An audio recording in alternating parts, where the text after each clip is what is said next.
بسم اللہ الرحمن الرحیم۔ ناظرین کرام، السلام علیکم ورحمۃ اللہ وبرکاتہ۔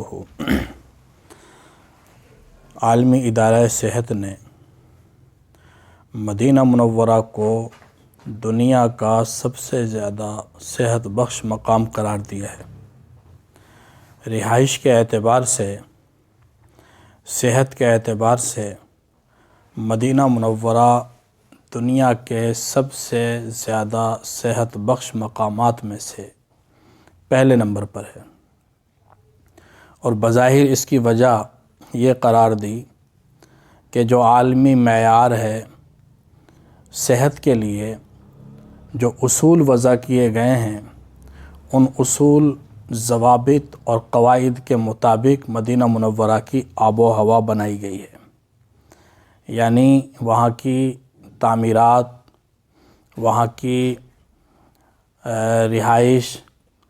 رہائشی بلڈنگیں اور دیگر چیزیں وہ عالمی معیار کو سامنے رکھ کر اور ان کو مد نظر رکھتے ہوئے مدینہ منورہ کی آبادی بسائی گئی ہے۔ اس اعتبار سے اس لیے صحت بخش مقامات میں سے پہلے نمبر پر ہے،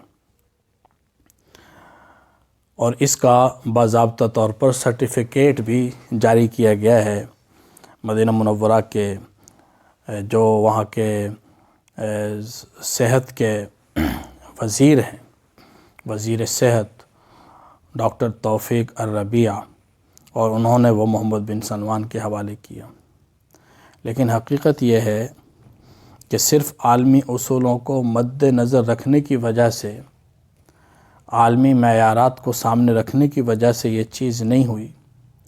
نبی کریم صلی اللہ علیہ وسلم کی برکات، آپ صلی اللہ علیہ وسلم پر بھیجے جانے والے درود کی برکات، درود و سلام کی برکات، اور وہاں جو رات دن اعمال ہوتے ہیں ان کا اللہ رب العزت کبھی کبھار ایسا نظارہ بھی کرواتے ہیں کہ جو عام لوگوں کو بھی پتہ چل جاتا ہے، اور جو عام لوگوں کے مشاہدے میں بھی آ جاتے ہیں۔